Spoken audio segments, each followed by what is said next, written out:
Chapter 5, Empire of Persia and Media, Cambyses and Smerdis. Cambyses, the son of Cyrus, succeeded immediately to the throne of the Medo-Persian Empire near the beginning of the year 529 BC. There was a second son named Smerdis, but Cambyses caused him to be secretly murdered. The Samaritans, who had opposed the building of Jerusalem and the establishment of Israel in Palestine, and who had hired counselors to frustrate that purpose all the days of Cyrus, king of Persia, continued the same opposition in the reign of Cambyses. For in the reign of Ahasuerus, in the beginning of his reign, wrote they unto him an accusation against the inhabitants of Judah and Jerusalem. There is no known record that any notice was taken of their accusation, and the work of restoration in Jerusalem and Judea continued, though meeting many hindrances. When Daniel saw in vision about 539 the ram which the angel said represented Media and Persia, it was pushing westward and northward and southward. We have seen that before the capture of Babylon, Cyrus, in behalf of the United Nations, had extended their power westward as far as the Aegean Sea and the river of Egypt. Now, 525 BC, Cambyses carried their power southward over all Egypt and as far as Ethiopia. Vast warlike preparations preceded the expedition. The Greeks of Asia Minor, the Cyprians, who had just submitted, and the Phoenicians had to furnish the fleet. A countryman of Herodotus, the mercenary captain Phanes of Halicarnassus, deserted from the Egyptians to the Persians, and made himself very useful in conquest. It seems that only one great battle was fought, at Pelusium, the gateway of Egypt. The Egyptians, utterly beaten, fled to Memphis, which soon fell into the enemy's hands. Thus Egypt became a province of Persia, and a pretext was soon found for executing the captured king Semiramis. This was followed by the submission of the neighboring Libyans and the princes of the Greek cities of Cyrene and Barca. He contemplated carrying an expedition against Carthage, but this could not be done with any prospect of success without a fleet, and as his fleet was largely made up of the Phoenicians, who refused to take any part in any attack upon Carthage, because the Carthaginians were originally their own colonists, this scheme had to be given up. He sent an army of 50,000 to make the conquest of No Ammon, but the whole company perished in the sands of the desert which they were obliged to cross to reach their intended destination.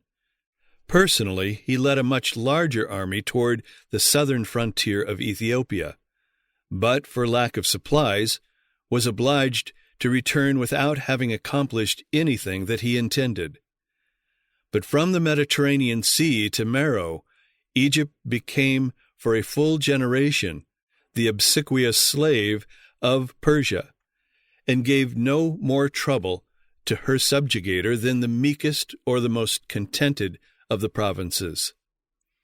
Having thus reduced to subjection the whole of Egypt and Ethiopia, Cambyses started on his return to his capital.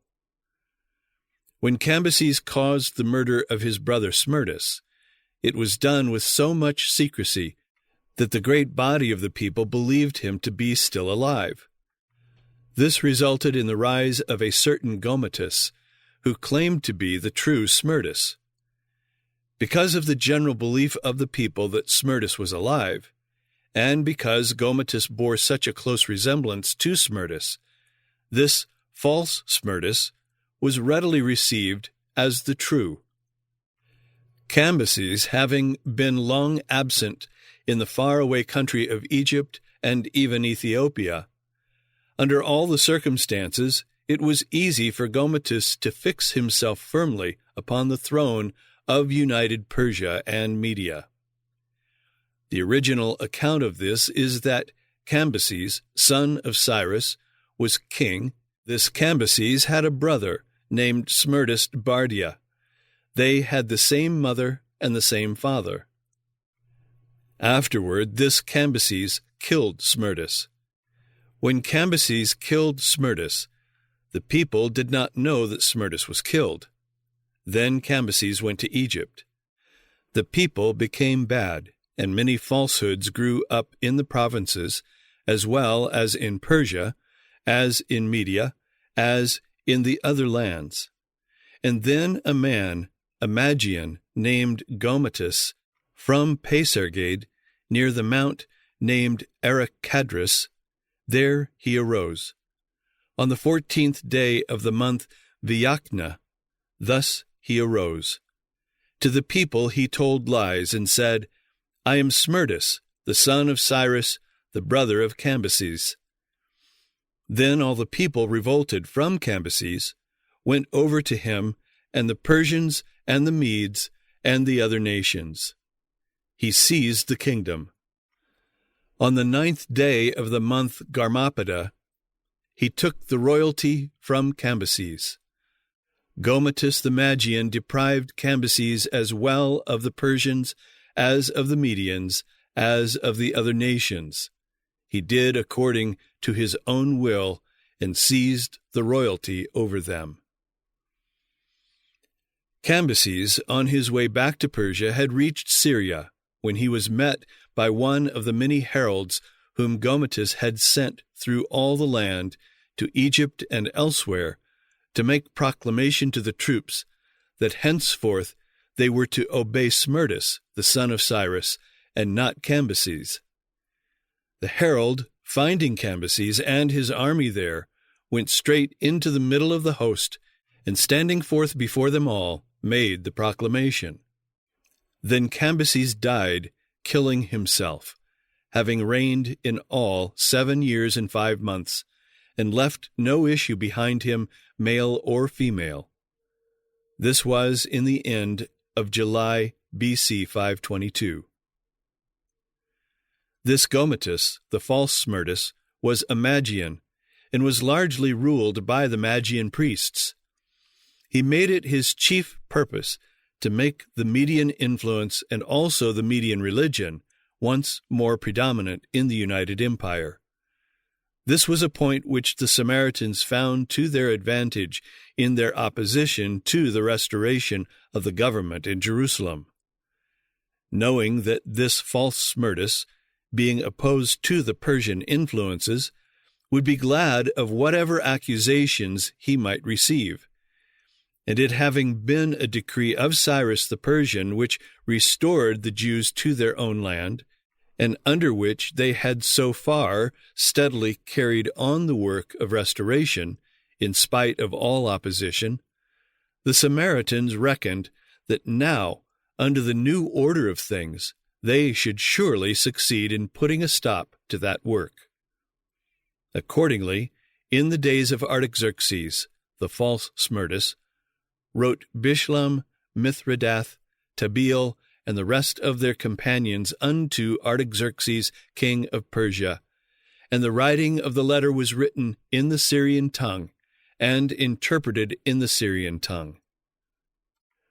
Rahum the chancellor and Shimshai the scribe wrote a letter against Jerusalem to Artaxerxes the king in this sort: Rahum the chancellor and Shimshai the scribe, and the rest of their companions, the Denites, the Apharsithites, the Tarpelites, the Aphersites, the Archavites, the Babylonians, the Susankites, the Dahavites, and the Elamites, and the rest of the nations whom the great and noble Asnapper brought over, and set in the cities of Samaria, and the rest that are on this side the river, and at such a time, thy servants, the men on this side the river, and at such a time. Be it known unto the king that the Jews which came up from thee to us are come unto Jerusalem, building the rebellious and the bad city, and have set up the walls thereof, and joined the foundations. Be it known now unto the king, that if this city be builded, and the walls set up again, then will they not pay toll, tribute, and custom, and so thou shalt endamage the revenue of the kings. Now because we have maintenance from the king's palace, and it was not meet for us to see the king's dishonor, therefore have we sent and certified the king, that search may be made in the book of the records of thy fathers. So shalt thou find in the book of the records, and know that this city is a rebellious city, and hurtful unto kings and provinces, and that they have moved sedition within the same of old time, for which cause was this city destroyed. We certify the king that if this city be builded again, and the walls thereof set up, by this means thou shalt have no portion on this side the river. Then sent the king an answer unto Rehum the chancellor, and to Shimshai the scribe, and to the rest of their companions that dwell in Samaria, and unto the rest beyond the river. Peace, and at such a time. The letter which ye sent unto us hath been plainly read before me. And I commanded, and search hath been made, and it is found that this city of old time hath made insurrection against kings, and that rebellion and sedition have been made therein. There have been mighty kings also over Jerusalem, which have ruled over all countries beyond the river, and toll, tribute, and custom was paid unto them. Give ye now commandment to cause these men to cease, and that this city be not builded, until another commandment shall be given from me. Take heed now that ye fail not to do this. Why should damage grow to the hurt of the kings? Now when the copy of King Artaxerxes' letter was read before Rehum and Shimshai the scribe and their companions, they went up in haste to Jerusalem unto the Jews, and made them to cease by force and power. Then ceased the work of the house of God, which is at Jerusalem. As to this reign generally, though he sent round to every nation under his rule, and granted them freedom from war service and from taxes for the space of 3 years, yet otherwise the people feared him utterly. He killed many people who had known the former Smerdis. He killed many persons for the following reason, thinking, May they not acknowledge me that I am not Smerdis, son of Cyrus? His career, however, was very short. In the 8th month of his reign, a conspiracy was formed by 7 chief men, of whom the leader was Darius, the son of Hystaspes, a Persian. Of this transaction, Darius the king says, There was neither a man in Persia, nor a Median, nor any one of our race who would have dispossessed Gometis the Magian of the kingdom. Nobody dared to say about Gometis the Magian anything whatever until I came. By the grace of Ormazd, on the 10th day of the month of Bagayatis, then accompanied by a few men, I killed Gometis the Magian, and with him the men who were his principal adherents. There is a fortress named Secuvitus in the country called Nisaea in Media. There I killed him. I dispossessed him of the royalty by the grace of Ormazd. I had the kingly power. Ormazd gave to me the royalty. And Darius the king says, Intiphernes by name, son of Osberis, a Persian, and Otanus by name, son of Socris, a Persian, and Gabrius by name, son of Mardonius, a Persian, and Hydarnus by name, son of Megabignus, a Persian, and Megabyzus by name, son of Dadius, a Persian, and Ardumanus by name, son of Ochus, a Persian. These men accompanied me when I killed Gometis the Magian, who said, I am Smerdis, son of Cyrus. And henceforth These men were my companions. Thou, who wilt be king in future times, protect always that sort of men.